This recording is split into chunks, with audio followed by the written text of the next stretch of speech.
Então tá bom, vamos aí dando continuidade na nossa discussão sobre os impactos do coronavírus a partir de uma ética utilitarista. Para você que nos acompanhou na parte 1, vamos agora para a nossa parte 2. Bom, o que eu tenho a dizer aqui sobre alguns pontos do Mills, eu não vou expandir muito na discussão para não correr o risco da gente ter uma live apenas sobre utilitarismo, né? Entrando aí nos pormenores dos problemas do utilitarismo, que são muitos. Mas mostrar em que medida que esses pontos do utilitarismo servem para a gente pensar a questão do utilitarismo, da pandemia do coronavírus. Né? Ou seja, uma vez que o tema, né, da nossa fala é os impactos do coronavírus a partir de uma ética utilitarista. Bom, o Porfírio já colocou algumas coisas do utilitarismo, muitas coisas, e alguns pontos interessantes que eu trago aqui, e que vocês comentavam há pouco tempo aí nos bastidores, é que essa pandemia ela traz alguns impactos positivos e outros impactos negativos, né? Os impactos positivos são esses hábitos salutares, né, que as pessoas adotam, estão aprendendo a adotar, o que já deveria acontecer, né, que é a higienização, algo que deveria ser corriqueiro, né? Ou seja, algumas medidas de precaução que as pessoas tomam no tocante à saúde, alguns valores que, de um modo geral, estavam adormecidos na maioria da população, valores como solidariedade, esses valores vêm à tona agora nessa situação de pandemia, ainda que seja uma solidariedade instrumentalizada, ou seja, pensando em si, né, em se proteger também, mas do ponto de vista do utilitarismo, isso é válido, né? Não importa a intenção com a qual você está sendo solidário, mas o que importa é o resultado, isso é válido. A questão da convivência, né? As pessoas estão convivendo mais em casa, tendo mais tempo para conviver, são pontos positivos, né, que essa pandemia traz.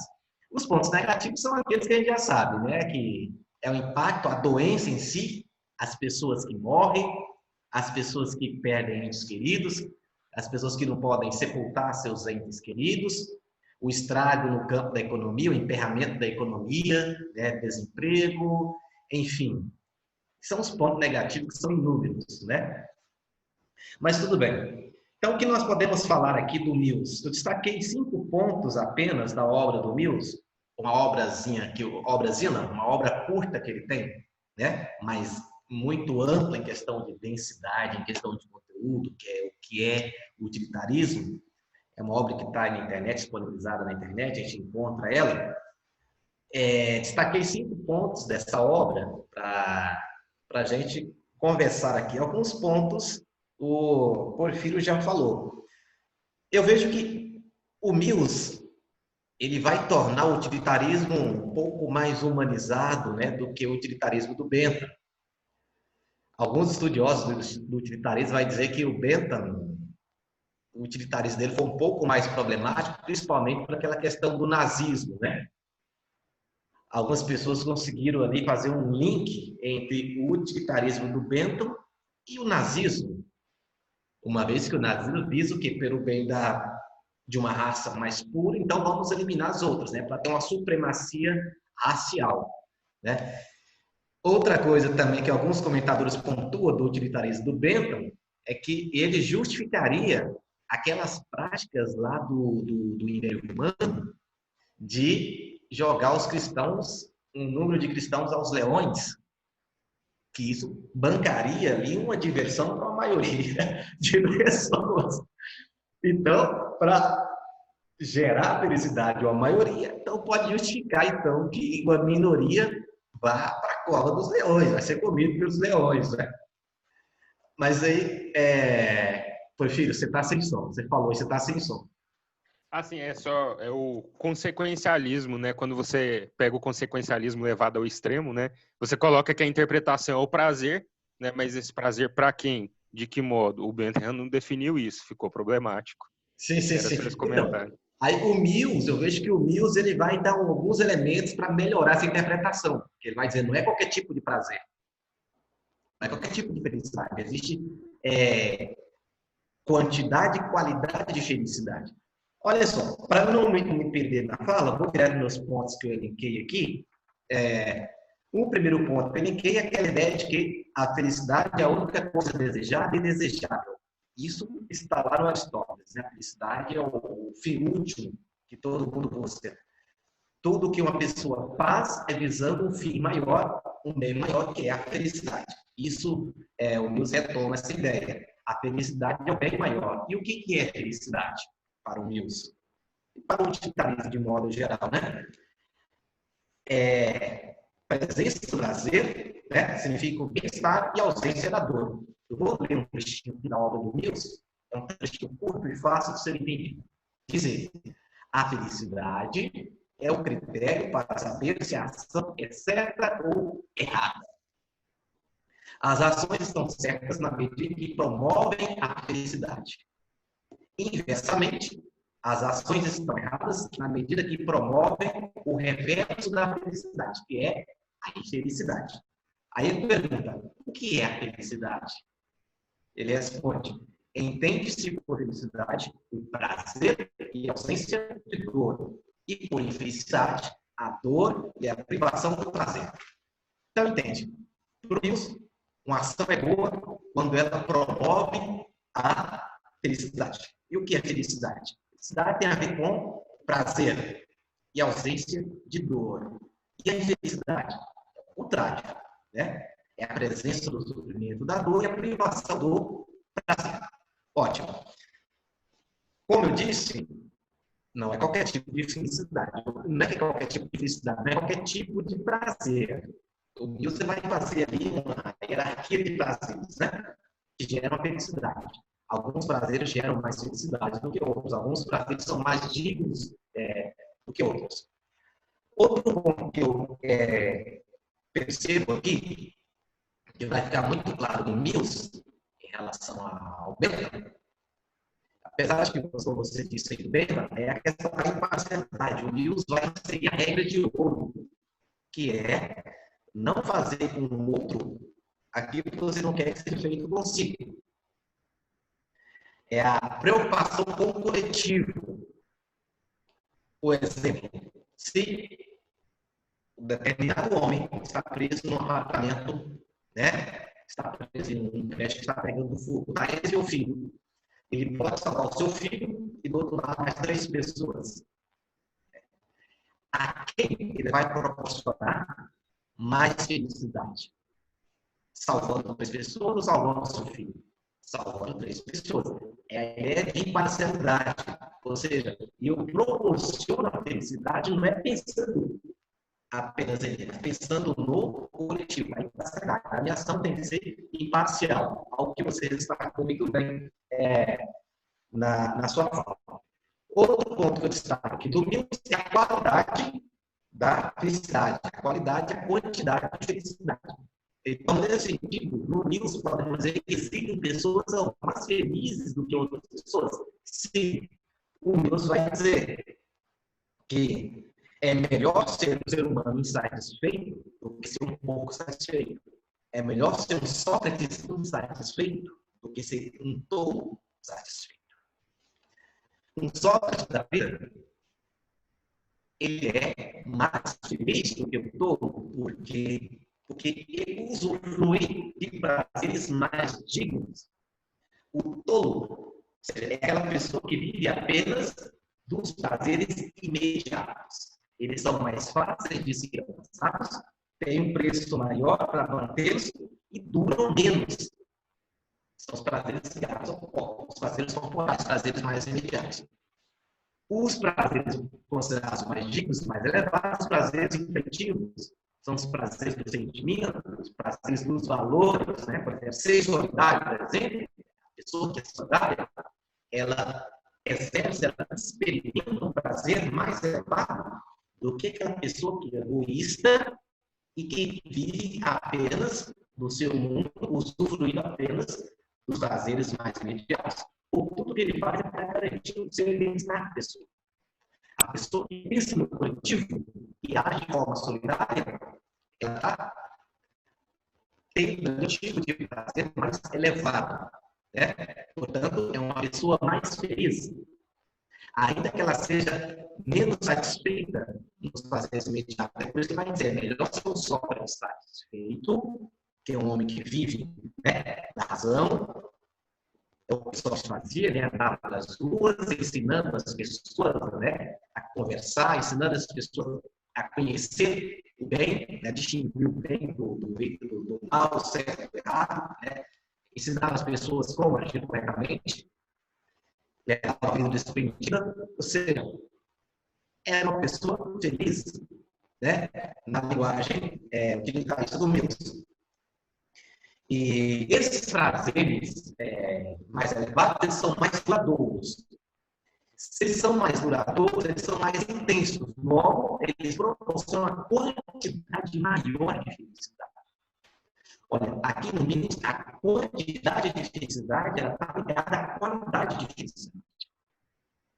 Então, jogar os cristãos na copa dos leões para satisfazer o número de humanos, que tipo de prazer que aqueles humanos estão tendo? São os seus prazeres mais imediatos.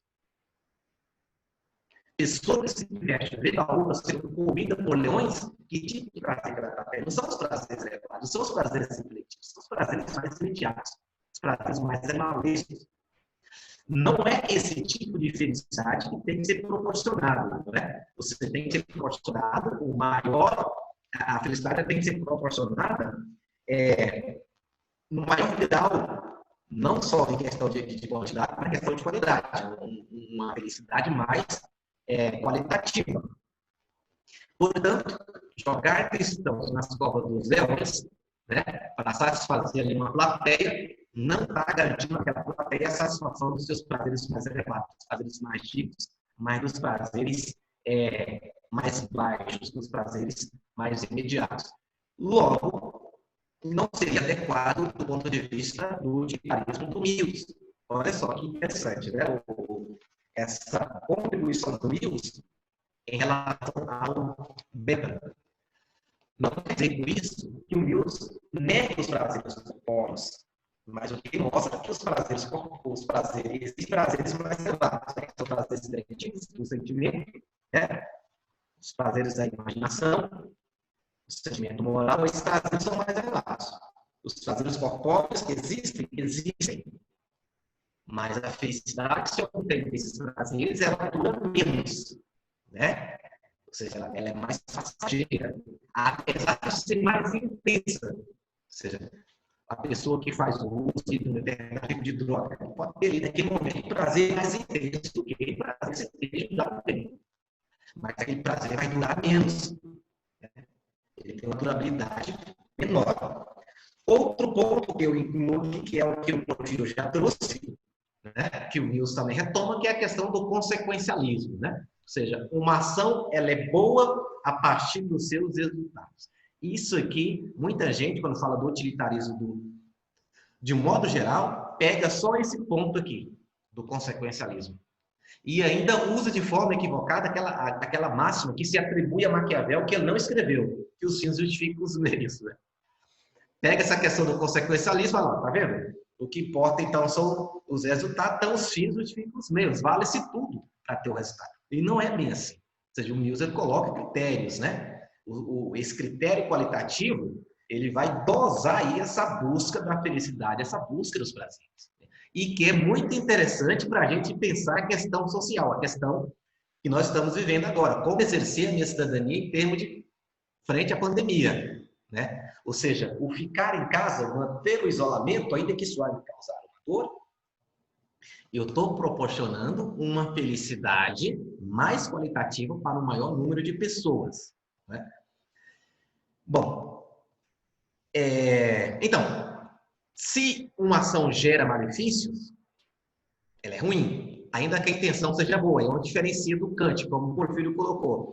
Que no Kant, a ética kantiana, que é a ética deontológica, a intenção, ela é importante, ela é fundamental, né? Ou seja, a pessoa que salva outrem de um afogamento, né? Uma pessoa que salva outra pessoa que está sendo afogada na piscina, se ela salvou aquela pessoa para ser vista, para ser aplaudida, por um Kant, na perspectiva kantiana, aquela sua ação não foi boa, né? Porque a intenção Não agiu por dever. Ainda que ele agiu conforme o dever, mas não agiu por dever. Em alguma medida, eu abro um parênteses e digo que a ética kantiana está bem próxima, nesse sentido, da ética cristã. Que na ética cristã também a intenção conta. Né? Porque o cristão, ele pode errar por palavras, atos, pensamentos e omissões. Ou seja, pensou em fazer uma coisa errada. Não fez porque teve medo, já errou. Né? A ética cristã já cometeu o pecado. Está de acordo com a ética kantiana, quando traz essa questão da intenção. No utilitarismo, né, esse ponto aqui do consequencialismo, a intenção não importa. Alguém se atira na piscina para salvar uma outra pessoa que está afogando. Ele fez isso porque está às vésperas de eleição, ele quer ser um candidato. Ele é um candidato a vereador. Como ali está no clube, muita gente assistindo, o cara foi um herói. Né? E daí? E daí que ele salvou aquela pessoa que está se afogando para ganhar votos. Não importa. O que importa é o resultado da ação. A ação foi boa. Né? Nesse sentido, muita gente fala, olha, os prefeitos, governadores estão fazendo essa questão do isolamento aí, pensando em votos. Estão fazendo a campanha política deles, né? Já está fazendo a sua campanha política aí, municipal, no caso dos prefeitos. Utilitarismo. A partir do utilitarismo, podemos dizer, e daí que eles estejam fazendo uma campanha importante é o resultado da ação. Né? Essa ação, ela vai trazer resultados, ela vai maximizar o máximo de bem-estar de felicidade para o máximo de pessoas? Vai. Se vai, então, ótimo, é uma coisa boa que seja feita. Outro ponto que eu destaco aqui, aí nessa questão do consequencialismo, Porfírio, aí eu fiz aquela ideia que você trouxe lá do martírio, a ideia do castigo, né? O castigo, nesse ponto aqui, para o Mills, ele é bom ou é ruim? Depende. Castigar uma criança, se vai fazer com que essa criança se torne, né, um adulto, cidadão pleno, ou seja, se castigar um menino, né, se vai torná-lo um cidadão pleno, né, que vai favorecer, proporcionar o máximo de bem-estar para o máximo de pessoas, ótimo. Se castigar uma criança vai torná-la uma pessoa revoltada, né, e um péssimo cidadão na sociedade, então aquele castigo foi ruim. O que vai decidir, né, se o castigar a criança é bom ou ruim é o resultado. Da mesma forma, o martírio, né, alguém que se torna mártir em nome de uma causa. O resultado vai ser bom? Se for bom, o martírio foi bom. Se não, o martírio foi ruim.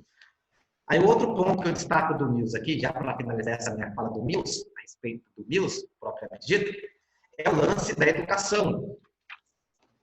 Ele mostra nessa obra que o que impele alguém a ser moral, a agir corretamente, é um sentimento natural de justiça.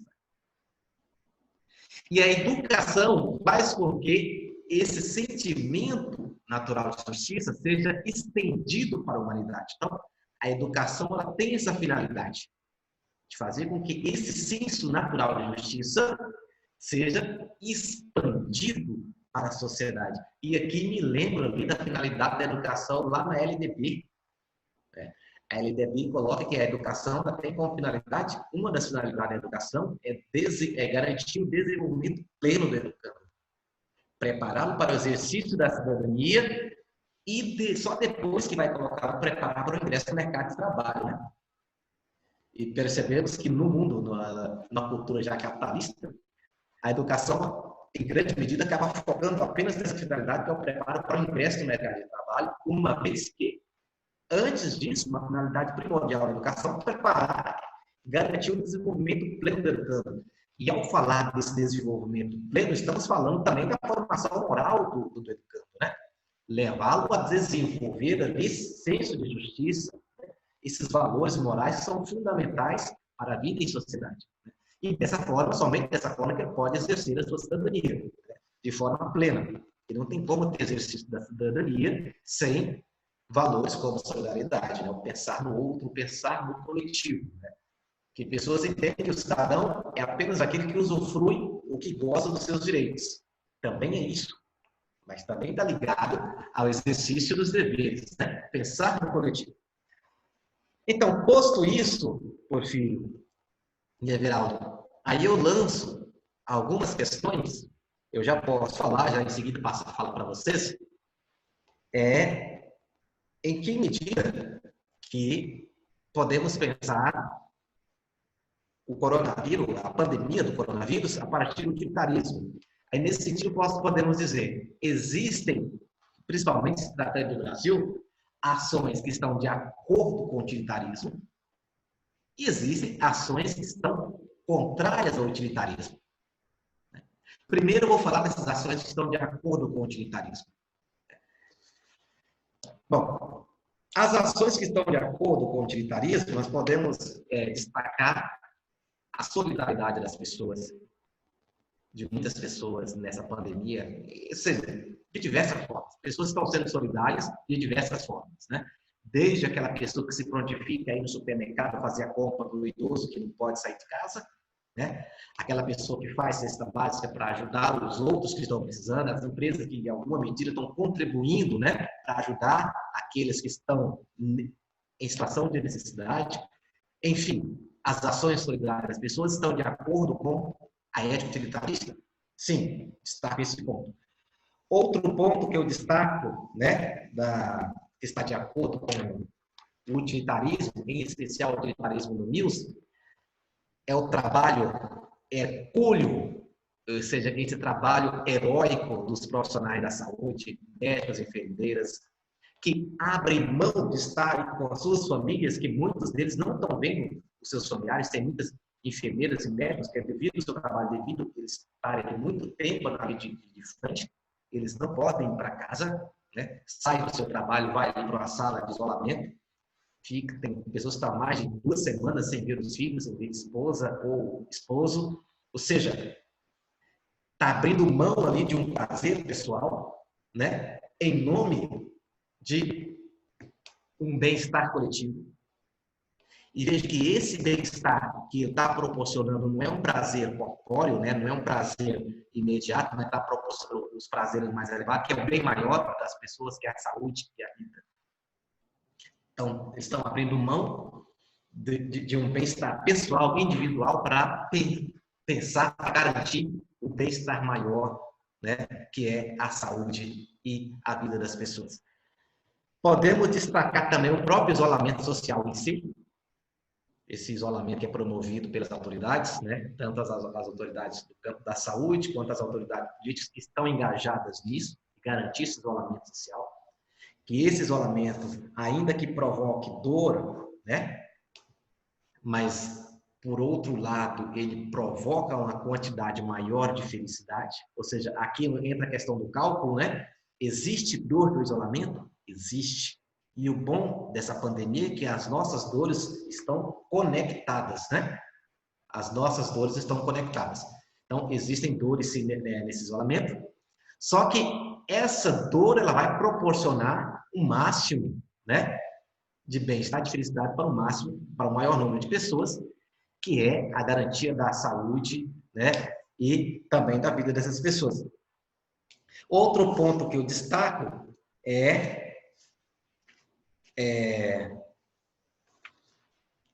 o exercício da cidadania de algumas pessoas, não só em respeitar a questão do isolamento, mas em promover o isolamento, fazendo denúncias, pessoas que estão denunciando, né, aglomerações, ou seja, isso também é exercer a cidadania. Isso é o exercício da cidadania. Aqui, ao falar no exercício da cidadania, nós vemos que já entra em confronto aqui 2 direitos, né? Ou 2 grupos de direitos, que são os direitos civis e os direitos sociais. Aqui, de um lado, temos o direito à liberdade, e tem gente que está rogando, cobrando esse seu direito. Eu tenho direito de sair de casa, tenho direito de ir onde eu quiser, certo? Mas, nesse momento, por esse contexto, o exercício da sua liberdade tem que estar subordinado ao direito à vida e à saúde que todos têm. Olha, a ideia de imparcialidade do utilitarismo, pensar no coletivo. Nesse momento, o exercício da minha liberdade de ir onde eu quero ir seria um prazer mais imediato. Estou abrindo mão disso para um prazer mais elevado, que é a manutenção tanto da minha saúde, da minha vida, quanto da saúde da vida de outrem. E os pontos que eu vejo que estão contra, né, o utilitarismo é exatamente o jeitinho brasileiro. Ou seja, muitas pessoas estão aproveitando da situação. Tem gente que está pensando, como é que eu vou levar vantagem nessa pandemia? Como é que eu vou tirar proveito da desgraça dos outros? E nisso aí tem pessoas que já falsificaram álcool gel para vender, comerciantes que levaram o preço do álcool gel e outras formas de ganhar dinheiro de forma malandra, de forma esperta. Ou seja, outras maneiras de levar vantagem, né, dessa situação de desgraça que assola todo mundo. Algumas religiões que também estão aproveitando disso, aproveitando a situação de pandemia, de desespero, né, para conseguir fazer, para continuar a lavagem cerebral. Não são todas, felizmente, mas algumas estão insistindo ainda nessa prática, né, de manter-se ali nas suas reuniões, manter-se nos cultos ali. E o pior é que as curas pararam, né? As curas dos milagres deram uma paralisada. Mas as reuniões continuam em algumas religiões, né? Alguns líderes religiosos que nunca pensam no coletivo. É o momento para a gente fazer uma reflexão nesse sentido, né? E a quebra da quarentena, né? Por algumas autoridades políticas, dentre elas a autoridade maior do nosso país, que desde o início mostrou ser contrário ao isolamento social. Essa prática está totalmente contrária, né, ao utilitarismo, né? Bom, restam os 6 minutos. Devolvo a palavra a alguns de vocês, se quiserem. Deixa eu só fazer porque assim, o Everaldo, lógico, né, nós tivemos aqui um bom tempo, então acho que a gente vai ter que reiniciar a live para o Everaldo ter um bom tempo para falar também, até porque ele vai trazer aspectos econômicos importantes e tal. Então, eu gostaria de aproveitar esses 6 minutos para fazer umas ponderações que eu tinha esperado você terminar, eu tinha esperado a sua fala, para não atropelar nos pontos que você ia entrar. Aí eu posso fazer agora nesses minutinhos, vai ser coisa rápida. Né? Você está de acordo?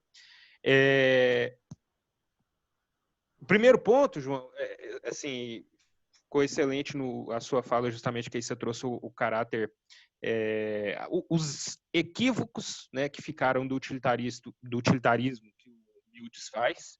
Né?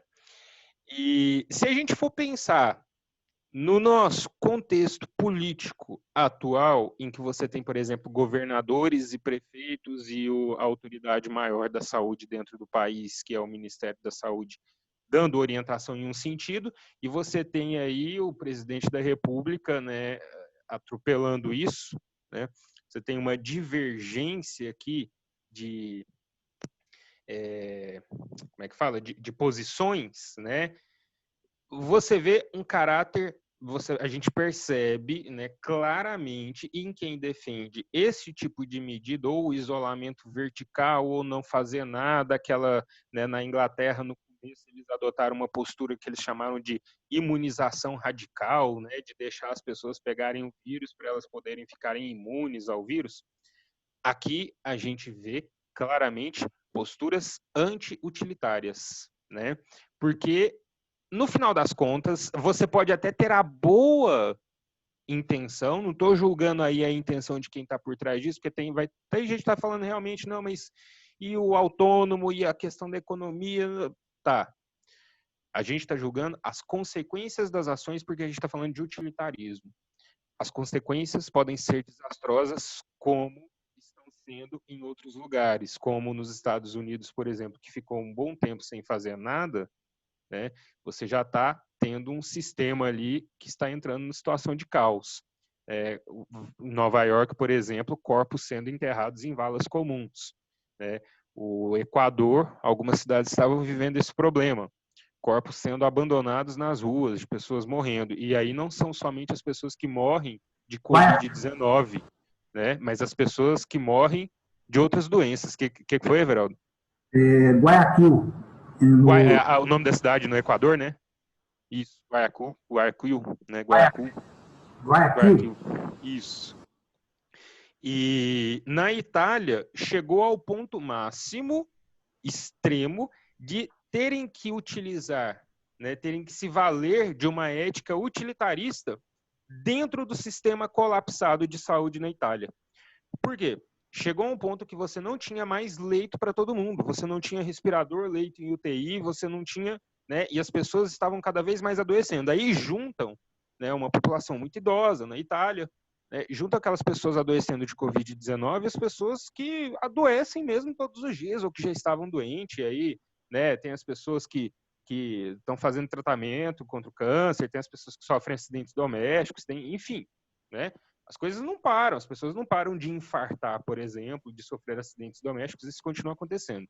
Então chegou num ponto na Itália em que os médicos estavam tendo que fazer uma difícil escolha, né, a chamada Escolha de Sofia, fazendo referência a um livro, a um filme muito, muito interessante. Eu assisti o filme com a Meryl Streep, né, em que no campo de concentração a mãe tem que escolher entre a vida de 2 filhos dela, né, um deles necessariamente ia morrer, os soldados a obrigam a isso, e os médicos estavam fazendo isso. Olha, eu tenho um respirador, tenho um leito na UTI, eu tenho 2 pessoas gravemente doentes que precisam desse leito. Qual delas vai ter um tempo de vida maior, né, com maior qualidade, qual delas vai ter mais chance de se recuperar, então eu vou escolher essa pessoa. A outra, né, lá na Itália, eram em maioria idosos, acabavam sendo abandonadas à morte. E isso, inclusive, aponta outras questões para reflexão, né, do valor da questão do idoso e tal, mas a gente não tem tempo para entrar nisso. Você quer falar, Everaldo? Eu só tinha só mais para colocar. A gente tem 1 minuto e meio, né? Acho que tem que começar outra, né? Eu vou encerrar aqui rapidamente. Prometo que é rápido.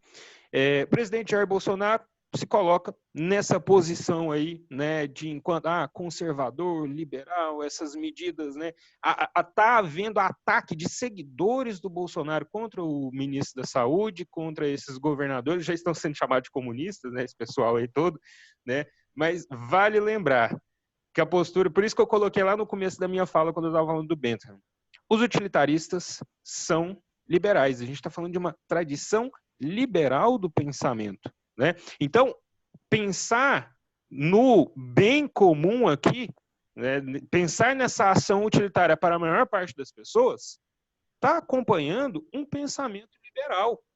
Tá? Não tem nada aqui de autoritarismo, né?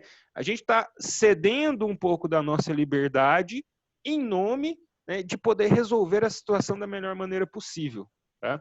Encerra a minha fala, acho que a gente pode aguardar uns 3 minutos, né, para dar tempo do vídeo converter aqui e a gente volta.